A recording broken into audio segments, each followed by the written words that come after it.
시작하기 전에 좀 개념적인 얘기를 조금 더 설명을 드리자면, 그 노트북이 이제 컨텐츠를 생성하고 소비하는 걸 같이 했었어요. 그러다가 이제 최근에 들어오면서 넘어오면서 노트북의 성능이 데스크탑하고 견줄 만큼 굉장히 많이 좋아졌죠. 그러다 보니까 데스크탑 대신 사람들이 노트북을 많이 사용을 하는, PC 시장의 배경이 이렇게 흘러가고 데스크탑은 점점 줄고 있고 노트북은 또 상대적으로 점점 늘어가야 되는데 태블릿이나 스마트폰 때문에 도전하고 있죠.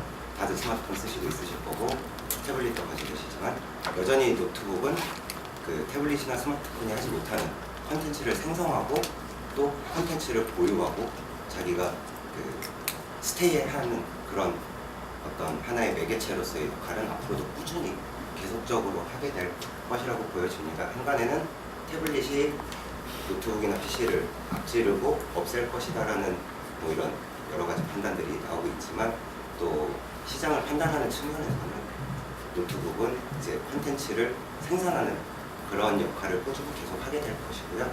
중요한 거는 이제 과거에 디지털 TV로 바뀌면서 노트북 사용자들이 노트북을 TV 옆으로 가져가서 유선으로 테레비랑 연결해서 이제 뭐 어떤 그 영화를 감상한다든가, 뭐 심한 사람들은 데스크탑까지 거실로 옮겨서 뭐 그랬던 경험들을 해보셨던 분들도 계실 것이고 안 그러셨던 분들도 계시겠지만, 그런 일련의 그 큰 디스플레이에서 내가 가지고 있는 콘텐츠를 감상하고 싶어하는 욕구들 점점 늘어나게 되는 거예요.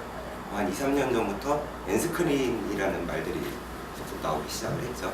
여러 가지 화면 디스플레이를 통해서 휴대폰, 테레비, 모니터 등을 통해서 내가 갖고 있는 콘텐츠를 다 공유하는 것. 근데 지금 이제 엔스크린 사실 개념적으로 많이 드라이브가 되진 않는 것 같아요. 가장 크게 마이크로소프트가 PC에서 방송이나 이런 콘텐츠들을 공유할 수 있도록 하고, 그 폰에서, 윈도우 폰에서도 PC에 저장되어 있는 데이터를 공유하겠다라고 선언을 했었고, 인텔 역시 과거부터 이제 와이다이를 내놨죠. 와이다이는 올해 처음 나온 기술이 아니고 지금 2세대 기술입니다. 국내에서 발표는 2년 전에 됐었고요. 이제 1세대 와이다이는 720p 영상의 음성, 디지털 음성, 그리고 지금 2세대는 1080p까지 HDMI를 통해서 전송을 하게 됐죠. 근데 중요한 것은 이 기술 자체가 인텔만의 기술임에도 불구하고 여러 가지 디바이스 제조사들이 자기들만의 스킬을 구현을 시켜서 동류의 기술들을 내놓고 있어요. 삼성이 올쉐어라는 기술이 있습니다. LG에는 스마트 쉐어라는 기술이 있고요. 이 두 가지가 와이다이랑 가장 비슷한 케이스가 될 수 있을 것 같아요. 근데 문제는 삼성은 삼성 디바이스끼리밖에 안 되죠. 노트북과 TV가 삼성 것이어야 되고 스마트폰은 역시 삼성 것이어야 되고, 그리고 LG 스마트 쉐어도 마찬가지로 LG TV에 LG 노트북이어야 하고요. 그런 측면에서 보면 집안에 개인이 구성하고 있는 어떤 디바이스들의 브랜드를 전부 다 통일하는 거는 뭐 한순간에 구매하는 신혼부부 같으면 모르겠지만 일반적이지 않죠. 그리고 두 번째로는 기능이 있으되 그 기능을 사용하는 유저들, 욕구는 있으되 기능을 사용하는 유저들이 많지 않다라는, 삼성전자에서 자체적으로 조사한 그 데이터에 보면 올쉐어랑 기술은 스마트폰과 PC 구매자의 30%가 알고 있다고 합니다. 근데 실제적으로 올쉐어를 사용하는 그 바운더리는 10%도 안 된다고 해요. 왜냐하면 내가 갖고는 있으되 기능이 크게 필요하지 않은 거예요. 근데 이 디스플레이를 공유하는 기술은 앞으로 점점 더 큰 화면에서 보여주자는 욕구들, 내가 갖고 있는 콘텐츠를 가족과 같이 보겠다는 의무들, 이런 것들이 이제 외국화돼 서구화돼야 된다고, 그렇게 표현을 해야 될까요?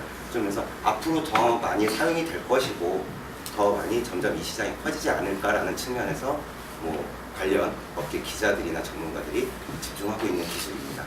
인텔은 아까도 말씀드렸지만 2년, 3년 전부터 이런 디스플레이 공유에 대해서 고민을 했었고 와이다이를 내놨었어요. 국내에서는 소개된 바가 없죠. 왜냐하면 이 기술에 결정적으로 가장 필요한 수신기가 이제 디스플레이에 장착이 돼야 되는 그 수신기가 필요한데, 1호는 넷기어라는 데서 제품을 출시를 했었어요. 뭐 국내에서도 일부 해외 구매 대행 업체에서 판매를 했었습니다. 근데 실질적으로 그렇게 많은 판매가 이루어지지 않았고요. 넷기어 코리아 측에서도 이 제품에 대한 어떤 뭐 AS라든지 이런 그 판매 정책이라든지가 전혀 성립이 돼 있지 않았던 상황이었고요. 1세대 제품 같은 경우에는 베스트바이에서 후지츠였나요, 이사님? 도시바가 그 와이다이 1세대를 탑재한 와이다이 노트북을 이제 수신기업 번들로, 넷기어 수신기업 번들로 베스트바이에서 판매를 했었고요.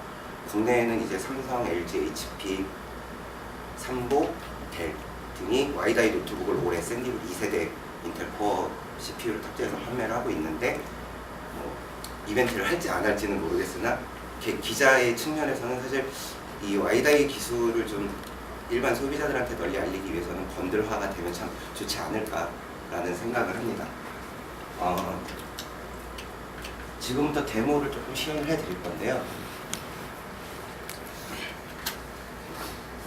보시면 그 뒤에 수신기가 이렇게 있어요. 그래서 TV랑 연결을 하게 되면 이렇게 나옵니다. 이렇게 나오고 여기 어댑터 아이디라고 나와 있는 B62A라는 거를 노트북 상에서 연결을 하면 한 번 입력하라고 나와요. 근데 저희는 아까 테스트를 하면서 입력을 해놔서 입력하라는 창이 나오지 않습니다. 그 화면에 보시면 지금 이 화살표에 가르치고 있는 이게 이제 그 인텔의 와이다이를 실행시켜주는 어댑터 설정 화면인데요. 삼성 제품 같은 경우에는 이 애플리케이션이 탑재가 돼 있어요. 그리고 일부 HP나 나머지 기타 제조사들의 노트북에는 일부 제품은 탑재가 돼 있는데 탑재가 돼 있지 않은 제품들도 있습니다. 파워블로거 분들이시니까 인텔 홈페이지 들어가서 뭐 필요하신 것들 다 찾으실 수 있으리라고 생각은 하는데요. 그래도 혹시 몰라서 한번 보여드리면 인텔 홈페이지에 접속하게 되면은 그 다운로드 센터가 있습니다. 홈페이지에서 바로 볼 수가 있는데요. 선생님 이러면 당황스러워져요.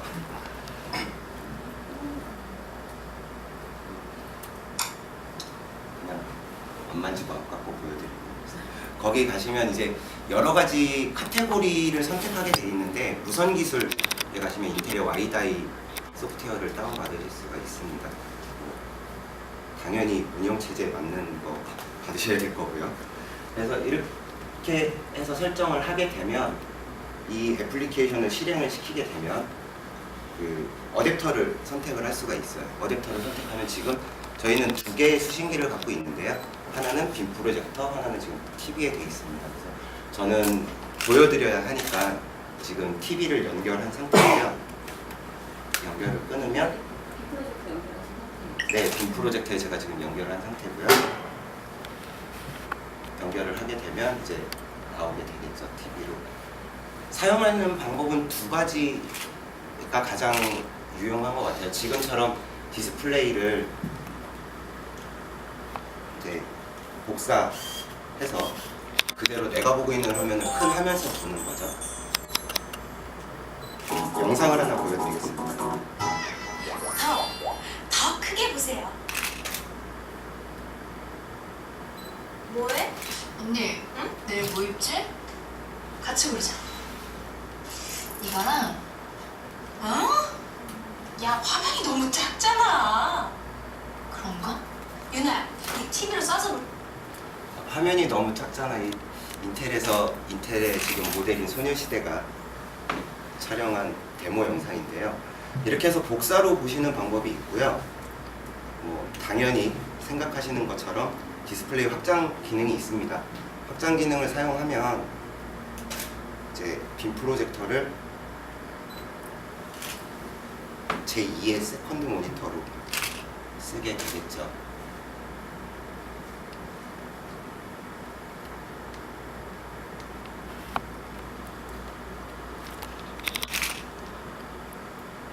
그래서 이 영상을 제가 빔 프로젝터로 옮기게 되면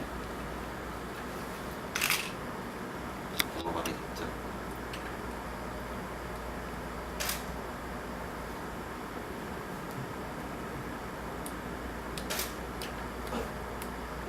저기 뒤로 가서 서봐.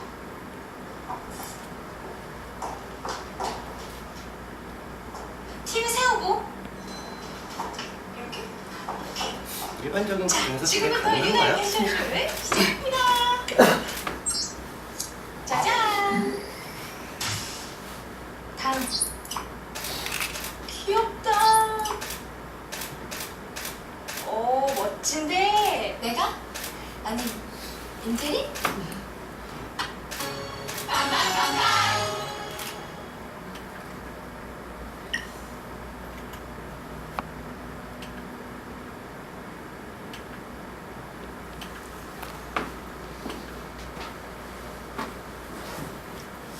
이 기술을 가장 주목하시는 분들이 이제 가정의 아기를 이렇게 키우시는 분들, 또 집에서 업무의 연장선상의 일을 하시는 분들, 여기 블로그 분들은 낮에 직장 생활하시고 저녁 때 이제 블로그 포스팅 하셔야 되실 텐데요.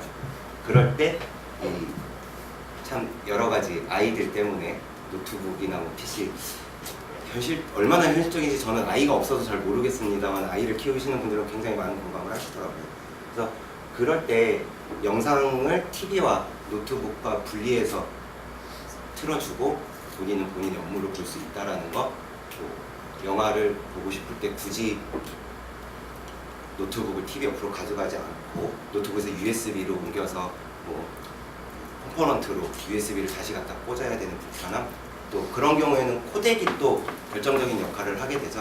지역 컴포넌트에서 지원하지 않는 코덱은 영상 플레이가 또 되지 않는 그런 불편함을 이 기술로서 좀 해소를 할 수 있을 것 같다라는 생각을 좀 하고 있습니다.